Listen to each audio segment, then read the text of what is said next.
Many of Russia's orphans live in foster homes or special institutions. But what happens when it's time for them to leave? Really, they are protected in the orphanage.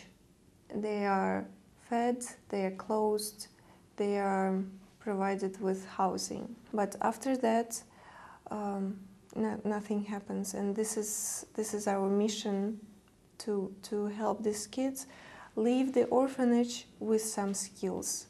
Lena Mazina is part of a two-woman team whose goal is to prepare young people for independence. They rely on mentors and foreign companies willing to lend support. At the Moscow office of Deloitte, these youngsters learn vital basics for the first time. They taught me how to get a good job and how to write a CV and interview skills. I think I'll need it. IKEA is another company working with kidlinks. These young people are on paid work placement, learning new skills hands-on. The most important skill is the skill of communication, how to communicate with people, how to actually be sociable in a working environment. A large proportion of multinational companies help charities as an important part of their marketing strategy. The company gets publicity, employees a feel-good factor. But in Russia, charity is not a priority for companies. I think that foreigners' companies are more willing to support our program that is just starting, and Russians are not ready yet, and some of them don't even maybe have the idea of charity yet.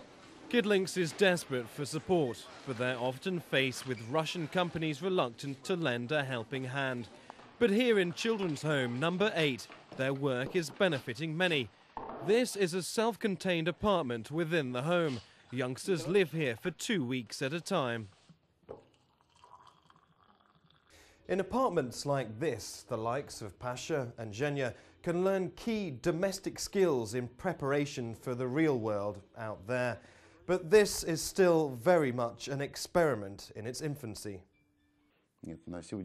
This is only the beginning here in Russia. We hope it will go on successfully. We set an example to other orphanages. We demonstrate that it's not enough just to give money. These children need attention and experiences. We're pioneers in giving them that. Pioneers they may be, but pioneers hoping to turn their approach to social care in Russia into common practice. Neve Barker, Russia Today, Moscow.